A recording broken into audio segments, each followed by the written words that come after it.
Santo.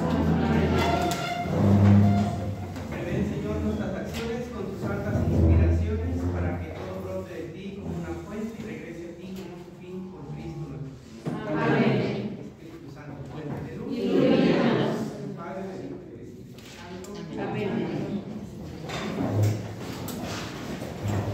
Vamos a nuestro manual en la página 31. Vamos a la página 31.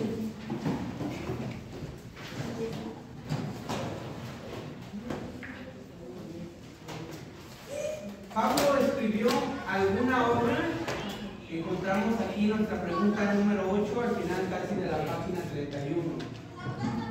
Pablo no escribió ninguna obra, ningún tratado, ninguna epístola, entendida por una obra literaria en forma de carta dirigida a un público anónimo, pero sí escribió algunas cartas para las comunidades, para los compañeros de camino. Las cartas tratan de asuntos y problemas muy concretos de las vidas de las comunidades y de las personas. Entonces, Pablo no escribe para hacerse famoso. Pablo escribe para acompañar la vida cristiana de las comunidades. No escribe como para que lo publicaran en la Biblia, decir, voy a escribir unas cartas para que las pongan ahí en la Biblia. No, ni siquiera por aquí le pasaba que sus cartas iban a estar dentro del canon bíblico. No. O sea, la intención nos hace saber que no es pretender que las cartas fueran, digamos, para hacerlo famoso, sino para acompañar la vida concreta de una comunidad. Muchas de ellas, aunque no fundadas por Pablo, sí acompañadas por él después.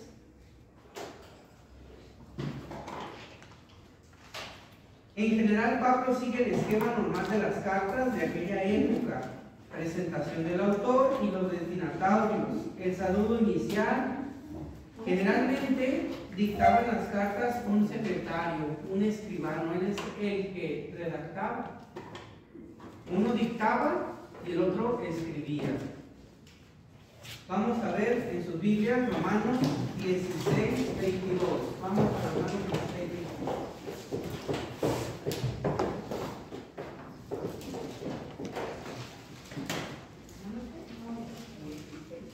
Romanos 16, 22.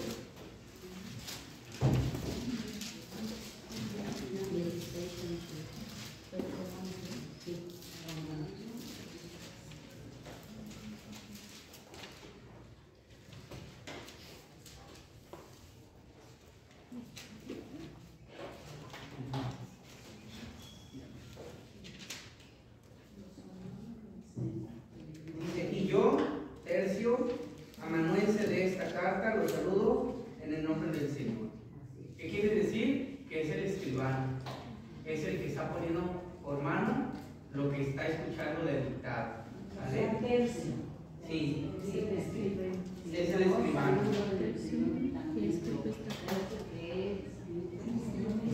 Y al final las firmaba de su puño y letra. O sea, si las escribía, no, las escribía otro, pero sí las firmaba al final.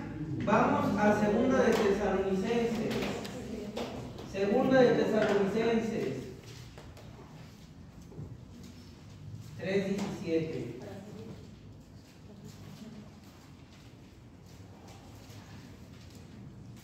Dice: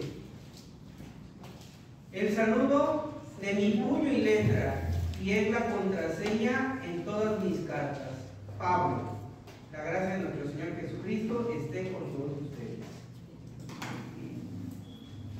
Ahí encontramos cómo él termina con este signo característico de las cartas paulinas.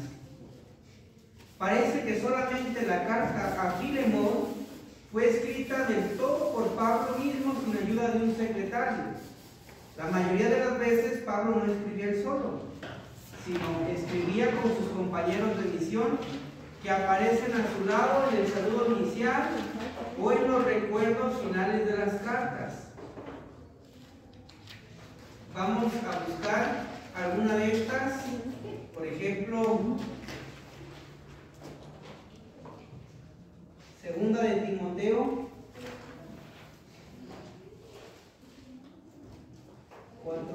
21.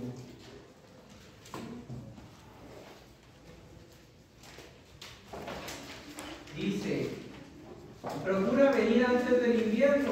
Te saludan Eúbulo, Pudente, Lino, Claudia y todos los hermanos. Eso dice 2 de Timoteo 4:21. Se hace saber que las cartas eran escritas también en espíritu de comunión, de comunidad. Además de los estudios que realizó, ¿aprendió algún oficio? Pablo tenía el oficio de... Era fabricante de tiendas de campaña y la talabartería y otros artículos de cuero. La talabartería. Era fabricante de tiendas de campaña. Ahí en su manual le van a poner así: fabricante de tiendas de campaña y talabartería.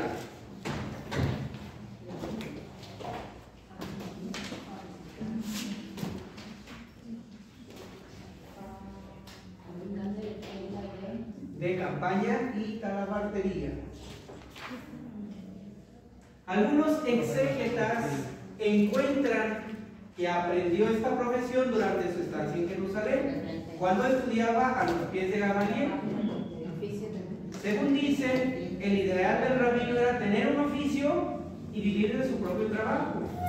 En este caso, el oficio y el trabajo tenían el papel apenas secundario en la vida de Pablo. Lo importante sería el hecho de ser rabino o doctor. O sea, él tenía que tener un oficio, sí. Que se dedicaba de tiempo completo al oficio, no. Su trabajo principal era hacerse maestro, doctor de la ley. Pero también tenían que saber un oficio, para que no les dijeran que eran mantenidos, aunque sí eran. No se dieran cuenta, ¿verdad? Tampoco es cierto que este ideal del rabino existiera ya en el primer siglo.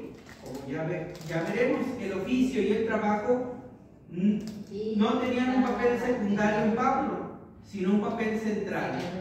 Si se dan cuenta, Pablo siempre en una de sus cartas hace alusión de que él no necesita del dinero que le mandan de las colectas que hace por las comunidades. Dice: yo me puedo mantener solo, he trabajado con mis manos.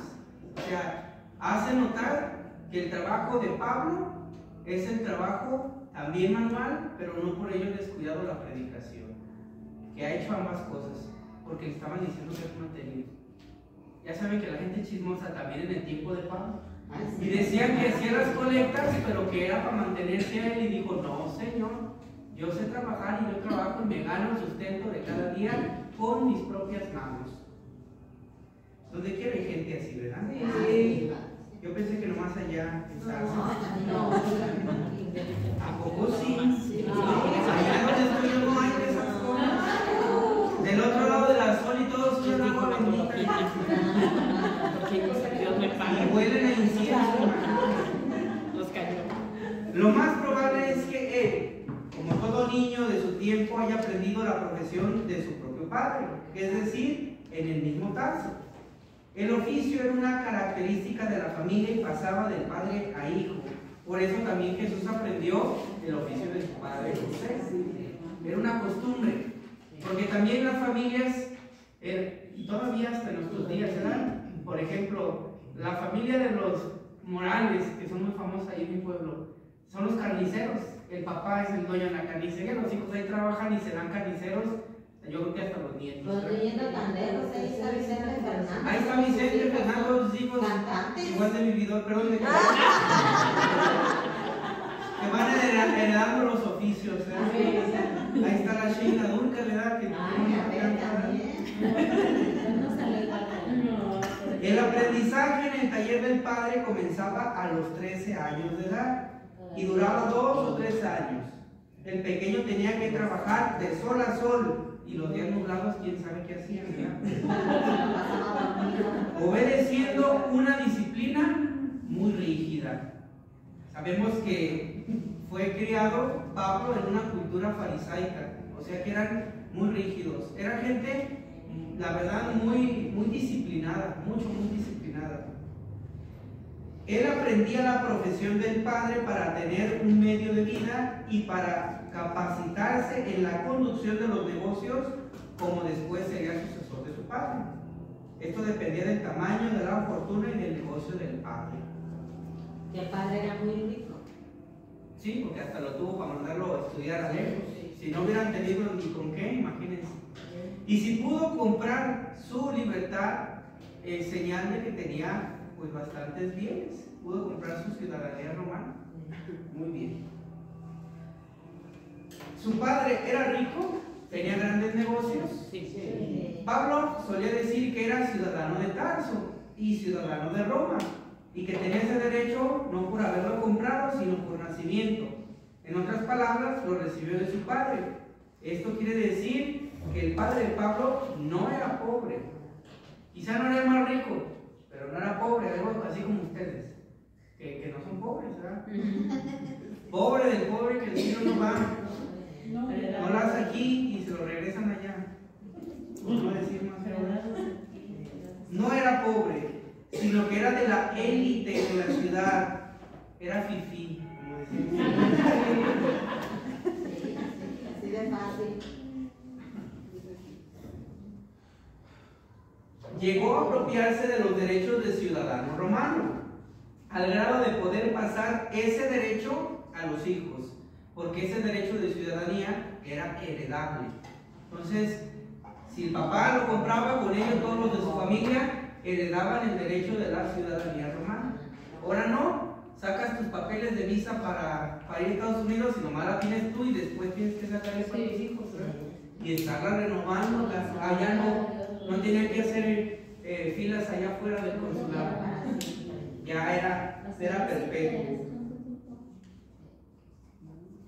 Algunos intérpretes encuentran que Pablo, siendo fabricante de tiendas, había producido bienes para el ejército romano que la requería para sus numerosas expediciones militares, porque recordemos que en ese momento también eran vastas todas las expediciones del Imperio Romano.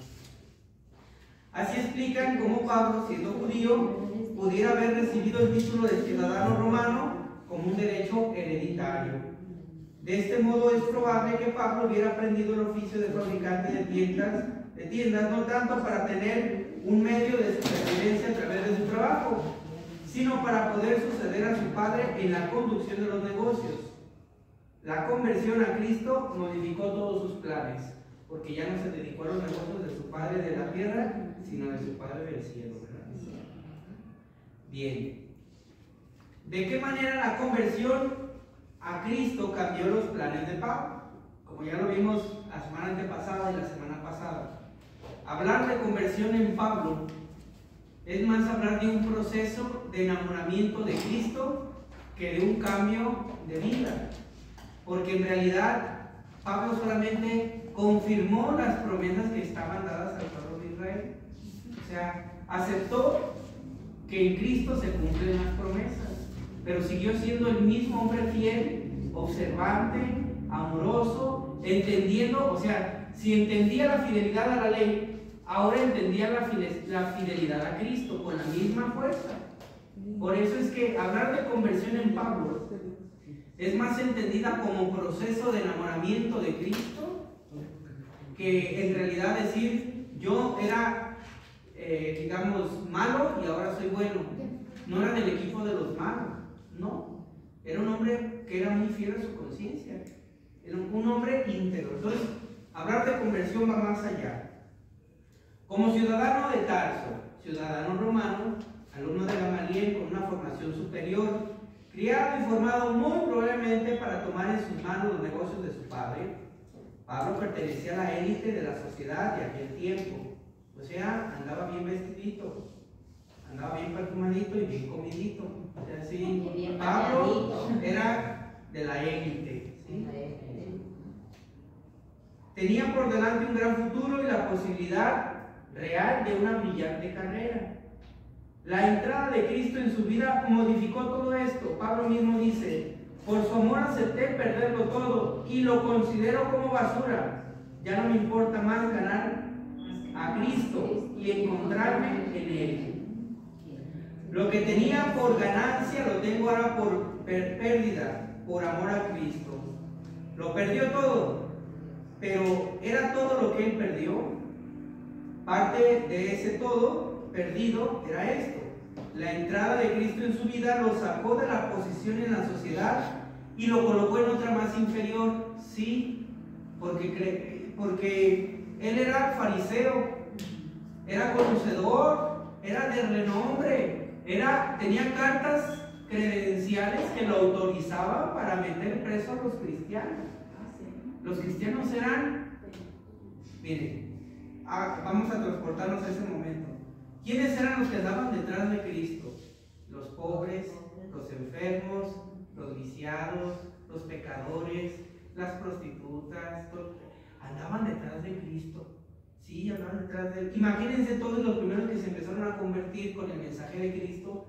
Muchos de ellos eran pecadores bien conocidos por todos. Ahí va la fulana, no sé quién, y mira, ahí va la facilota, no sé cuál, y sí, y antes no solamente lo decían de palabras, hasta piedras les aventaban. Sí. O sea, ahorita aquí nomás las critican cuando van pasando, pero antes hasta piedras les aventaban. Dense cuenta que era la raspa de la sociedad. Y si Pablo era de élite, se convirtió de la raspa de la sociedad. Andaba entre ellos, entre lobos andan. Y pensaban que Pablo se había hecho igual que él. Imagínense el estatus. O sea, de vivir en Valle Real a irse a Salatitlán donde estoy yo. Imagínense. Algo así más o menos como el contraste. De ser fifí a ser fofó. Entonces, la conversión con Pablo implicó también renunciar a la élite, renunciar a las comodidades que podía tener en casa. ¿Sí? ¿Qué lo hizo? Tenía que estar loco por Cristo. Nadie que no esté loco por Cristo está dispuesto a darlo todo por Él. Se ocupa estar loco por Cristo, porque a veces esa locura es la que nos falta a nosotros. Es decir, falta locura para verdad convencerme que Cristo es verdad. Falta locura para convencerme de que debo de dejar este vicio, este pecado, porque vale la pena dar testimonio de Cristo. Pero se ocupa estar loco para quererlo hacer. ¿Quiénes son los santos? Puro loco. Sí, puro loco. Pensaban que Santo Cura Díaz estaba loco. Se la pasaba horas con... Pensaban que San Juan Bosco estaba loco. Es más, que hasta era pedófilo, decían, porque tenía un montón de niños. Decían que San Francisco de Sales estaba loco. Hasta hacían retos para hacerlo enojar. O sea, porque decían, está loco, por eso no se enoja. Cuando lo abrieron se dieron cuenta que estaba todo el hígado destruido, ¿verdad? Pero nunca manifestaba su enojo, era un salto de la amabilidad. O sea, darnos cuenta que para estar enamorado de Cristo debe de ser locura de contradicción ante el mundo, pero coherencia de vida ante Dios. Porque hay otros locos que no tienen nada de acuerdo tampoco, ¿verdad? Loco por Cristo es estar en sintonía con Dios. Es estar en sintonía. ¿Pero qué hacen? Muestran el amor y la misericordia. Fue lo que hizo Pablo. Fue exactamente lo mismo. En vez de patrón, dueño de un taller con sus empleados y esclavos, acabó siendo él mismo un empleado, un asalariado con aspecto de esclavo, que mal ganaba lo suficiente para sobrevivir y que dependía de la solidaridad de los amigos para no morir de hambre. Les agradece a los corintios que les hayan mandado la ayudita, porque imagínense, de tenerlo todo a no tener nada. ¿Cuántos de los hermanos que se van de la iglesia católica se van porque en tal religión o en tal comunidad les pasan su despensita? O les ponen su changarrito, aunque tengan que dar un diezmo cada mes del changarrito que les pusieron. O sea, se vuelven franquiciatarios, pero en realidad no salen de las mismas. O sea, ¿cómo es que la necesidad no fue motivo para dejar a Cristo?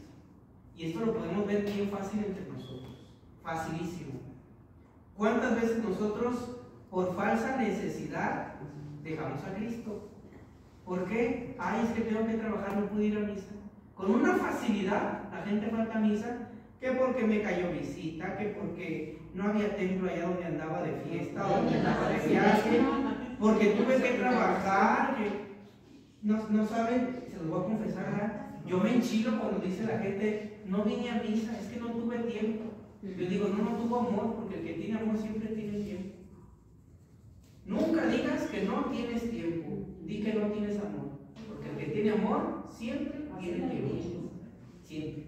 Le tuviste más amor al trabajo, a la visita, al paseo, al baile. Le tuviste más amor a muchas cosas que darle su tiempo a Dios. Entonces Dios no está en primer lugar. Y desde ahí se desmorona todo nuestro equilibrio espiritual, emocional, todo. Y al rato queremos que Dios nos solucione los problemas en los que nosotros nos metimos por haberlo dejado fuera de nuestra vida. Sí. Bueno, ya, mi pecho no es bodega. Historias del confesionario. Pero esto no pasa aquí. Bueno, no, esto sí pasa aquí, allá donde estoy no. No crean, aquí nunca he confesado a nadie, porque no crean. Son pecados de otro planeta. Entonces, la conversión a Cristo era una cara de la moneda. La otra era su identificación cada vez mayor con los pobres, los asalariados y los esclavos. O sea, se hacía uno con ellos.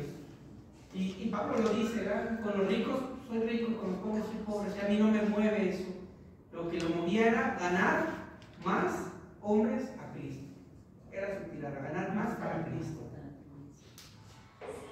Aclarando un poco más, después de convertirse a Cristo, ¿qué hizo Pablo con su profesión? Llegó a ejercerla.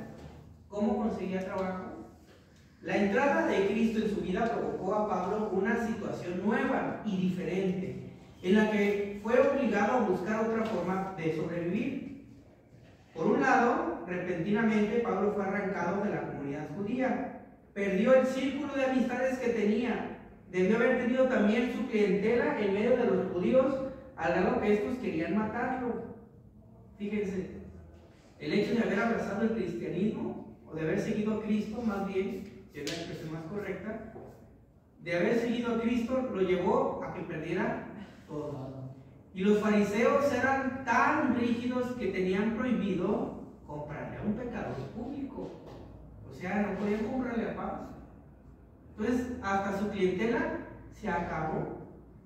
Ahora no, ahora le compramos Betterware hasta los de los hermanos separados, que el catálogo no ve religiones, ¿no? Está el Avon, el Betterware, el Jafra, el Natura. No tengo nada en contra de los que venden el Topper ni nada de eso. No sabe. Yo también tengo mis catálogos. Vendo Natura, puro naturazo yo, Muy bien. Por otro lado, viviendo en la nueva comunidad de los cristianos, Pablo fue enviado como misionero. Y por más de 14 años llevó una vida de misionero ambulante, sin domicilio ni taller y sin clientela fija. ¿Cómo sobrevivir en esas condiciones?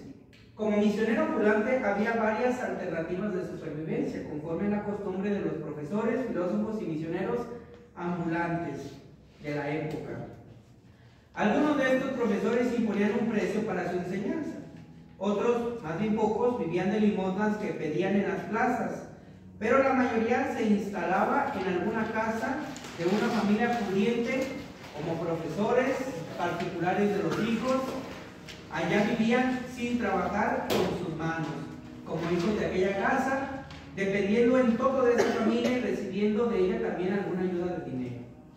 Ahora bien, por cuestiones de principios, Pablo no aceptó ninguna de estas alternativas, aunque reconociera en otros el derecho de recibir un salario, como dice que el trabajador tiene derecho a su salario, que bien podría recibirlo, pero dice que ha decidido no aceptarlo para aceptarlo por sus propias manos.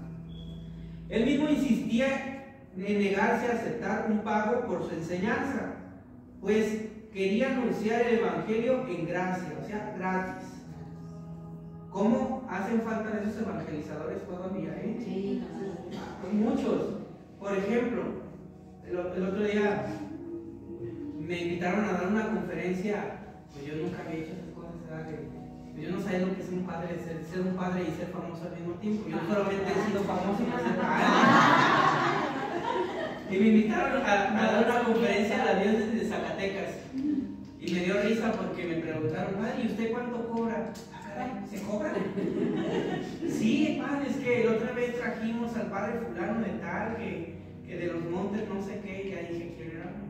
Y ya dije, ¿y cuánto cobran? Como a saber el así. No, pues le hablemos a su asistente. Ah, yo no tengo asistente, pero ahorita me contrata una. No, pues que nos cobraba el 10% de las entradas, más aparte un hotel de 4 estrellas para adelante y transportación del aeropuerto de ida y vuelta. Y no viajan por camión, solo por avión. Yo dije, no, trasladar de Guadalajara a México y de México a Zacatecas, dije, ay, no, mejor me voy por tierra.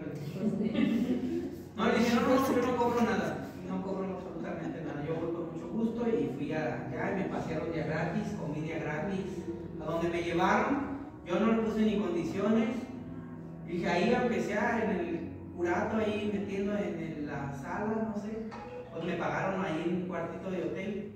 Que nomás fueron 3 noches, porque una noche nomás no pude ni dormir de los nervios. Nunca había dado yo esas cosas de conferencias y esas payasadas. Era como para gente pues así muy fifí, yo pues vean cómo yo hablo, imagínense yo en una conferencia de trajecito, pues no, pues ya me volvieron a invitar otra vez, entonces.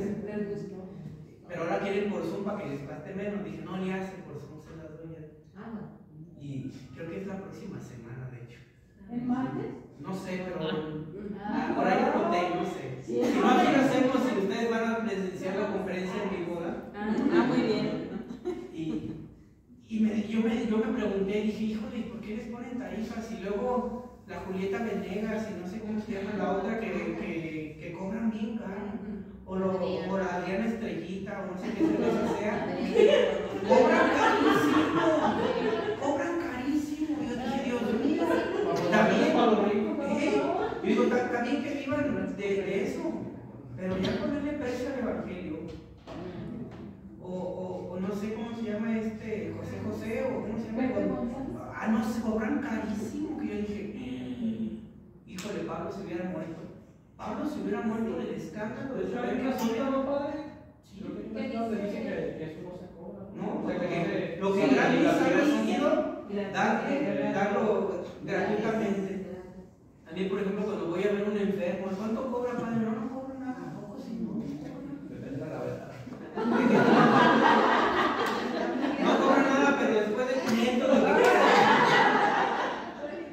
No, pero la verdad es que y se los digo con toda sinceridad, corre el riesgo uno hasta como sacerdote convertirse en funcionario, ¿verdad? ¿Cuánto me cuesta una misa? No, pues si quieres que vayas a tal lado te va a cobrar tanto. Está bien, yo acepto, por ejemplo, que nos dan una ayuda para la gasolina y eso, porque pues también nos cobra el del Uber o la gasolina, llega uno al despachador y te la cobra, no te la regalan. Y las casetas y las llantas y el aceite. Todo cuesta, todo cuesta. ¿Sí? Pero ponerle precio para mí es una ofensa al evangelio. Si te dan, Dios se encarga. Es lo que a mí me ha gustado. O sea, yo voy y me dan lo que quieren, lo que pueden. Y Dios lo administra. ¿Por qué? Porque ya voy, ya he hecho la gasolina, ya completé para pagar las llantas, estoy juntando para el cambio de aceite. Y Dios da. Y Dios se encarga, de verdad, Dios se encarga. Pero el que quiere hacer negocio de esto, lo consigue. Pero se le queman las manos. Se le queman las manos. Por eso, ustedes que ahora están preparándose mucho con la Biblia, repártanlo gratismente, ¿verdad? Gratismente. Cuando me preguntaron que si quería venir a dar clases, ni siquiera pregunté si pagaban o cuánto pagaban. No. ¿Por qué creen que no hay padres casi dando en el instituto bíblico? Porque no quieren ir, porque pagan bien el instituto. Porque en realidad es lo que me cuesta trasladarme para allá. Compré la tarjetita de las bicicletas del ayuntamiento para venirme de mi parroquia en el tren, del tren a la estación, de la estación agarro la bici, me voy al bíblico y de regreso igual. Y así me muevo, ¿verdad? Para tratar de que pueda llegar a tiempo. Pero decir, ¿me voy a hacer rico con eso? Nadie quiere. Muchos de los que estudian en otras partes allá, en otras Europas, ya no quieren dar clases porque pues no pagan bien. No, ¿qué es eso? ¿Qué es eso? O sea, si lo vemos como un negocio, qué tristeza, ¿verdad? Por eso es que, pues aquí vengo a dar y cáiganse con la lana. Pero Pablo también se entristecía por eso. O sea, ya en el tiempo de Pablo era costumbre que muchos maestros cobraran por su enseñanza. Muchos rabinos cobraban. Él no cobraba. Jesús no cobraba. La gente iba a pedir la ayuda. O sea, Jesús puso el modelo, les daba de comer. Cuando les dice, denles ustedes de comer, los discípulos se quedan así como que, ¿y de dónde? Pues tenemos 3 años que no trabajamos. Somos tus mantenidos, perdón, somos tus discípulos. Somos tus discípulos. ¿De dónde? Para pronto agarraron un vivaz y se traen 3 panes y 2 peces. Échaselos al Señor que acaba. Yo creo que el que traía los panes y los peces los guardó así como cuando uno trae las papas y ve que está lleno y no le va a quitar. Así más o menos. Y yo hice muchas veces eso. Traía las papas, ya cuántos eran, no me va a quedar ninguna. Cuando uno pagó, Dios mío. Ay, ya no sé ni dónde vamos. Ah, bueno. Y si no aprenden Biblia, por lo menos chistes sí. Pablo escogió la cuarta alternativa, trabajar con sus manos. En esta manera fue de gran ayuda la profesión que aprendió, aunque con una gran diferencia. Aprendió la profesión como hijo del padre influyente y rico. O sea, que no lo hacía muy bien. ¿Quién era el bueno para hacerlo? El papá. Y ustedes saben que ser el hijo del dueño de la empresa es nomás irse a pasear entre los pasillos y ver cómo lo hacen, pero quizá no se meten de lleno. Quizá él lo hacía, pero quizá no era tan bueno haciéndolo. También por ello yo creo que no tenía tanta clientela, ¿verdad? De que dicen, no, este los hace más piratas o más, no sé, me imagino. Pero pues no sabía muy bien, o con la misma pericia que el papá. Pero acabó por ejercerla como obrero necesitado, obligado por las circunstancias duras de la vida, a buscar un empleo en lugares cercanos al mercado de las grandes ciudades. Cicerón, el célebre orador y senador romano, decía: un taller no tiene nada que pueda beneficiar a un hombre libre. Por eso, para un hombre libre como Pablo, no era fácil conseguir un empleo. En general, los grandes talleres empleaban solo esclavos, por ser más baratos. Cuando un hombre libre buscaba trabajo en algún taller, estaba haciendo algo humillante para él. Eso fue lo que sucedió con Pablo. Él mismo escribe con cierta ironía: fue mi culpa haberles anunciado gratuitamente el Evangelio, humillándome a mí mismo para exaltarlos a ustedes. Buscando empleo en estas condiciones, Pablo asumía la condición de esclavo. Siendo libre, me hice esclavo de todos. Fíjense, lo dice con toda la expresión de la palabra. Y también, ¿por qué no contrataban libres? Primero, porque tenían que pagarles más. No los podían maltratar como maltrataban a los esclavos. Y segundo, no le echaban las mismas ganas en el trabajo. Porque como no tenían que comprar su esclavito, pues ellos decían que pues, no eran bien hechos como... Quizá Pablo sí hacía lo que tenía que hacer, pero no los contrataban porque tenían malas experiencias de otros hombres libres que buscaban el trabajo. Bueno. Y en una ocasión, porque Pablo dice, soy como un aborto. Yo creo que estaba feo el pobre.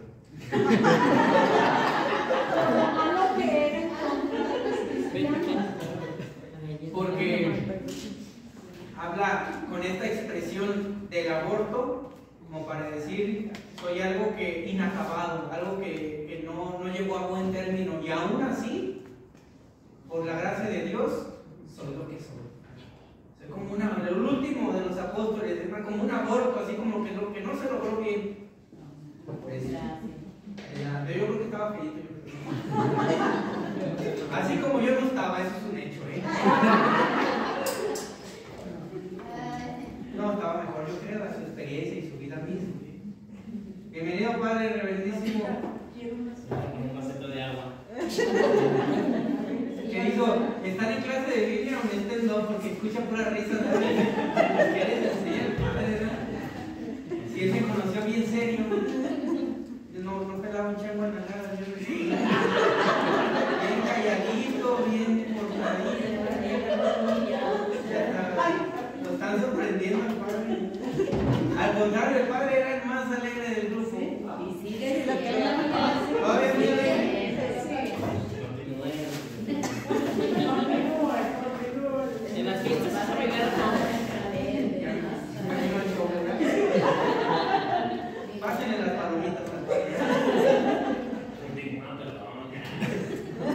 ¿Por qué Pablo insistió tanto en el valor del trabajo hecho con las propias manos? Trabajar con las propias manos era visto en la sociedad helenista como un trabajo propio de esclavos e impropio para un hombre libre. El ideal de los griegos era una vida intelectual sin trabajo manual. De ahí que los otros misioneros, filósofos y profesores ambulantes, cultivando ese ideal de la época, no trabajaron con sus manos y fueron sustentados por la comunidad.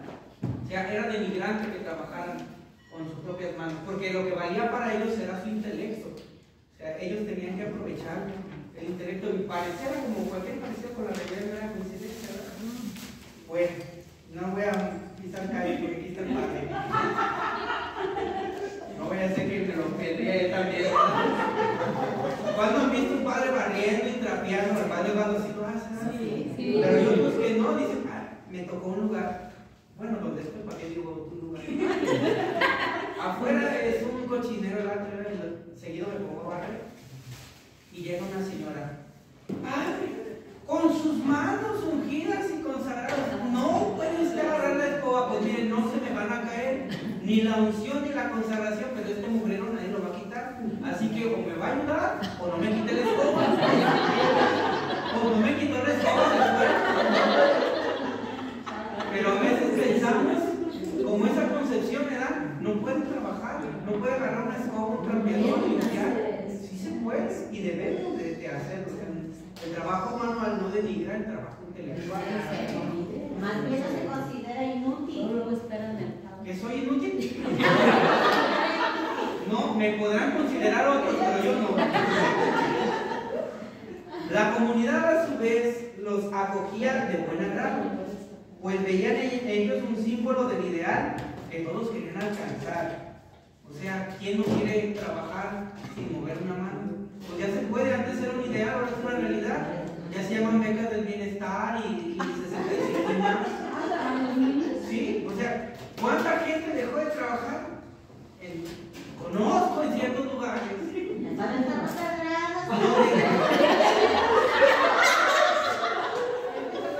Donde ya no quisieron trabajar. Es que usted me paga lo mismo que me dan en la tarjeta y en la tarjeta no va a tener que trabajar porque no trabajo. En lugar de pensar que podía ganar el doble, digo, mejor no trabajo.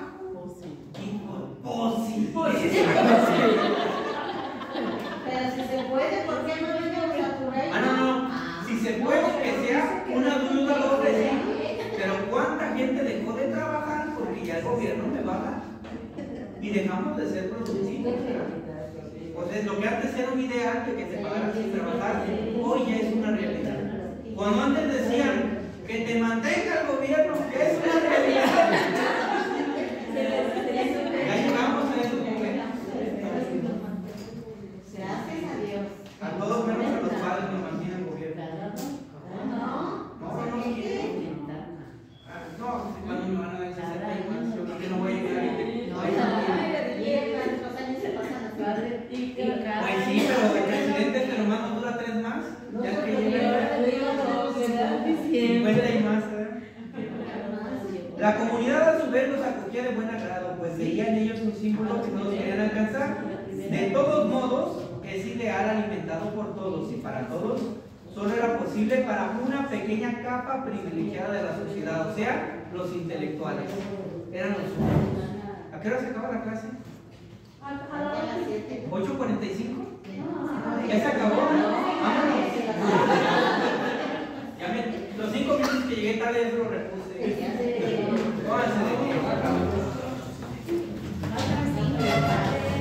¿No son los 45? Sí. Ya son las 50.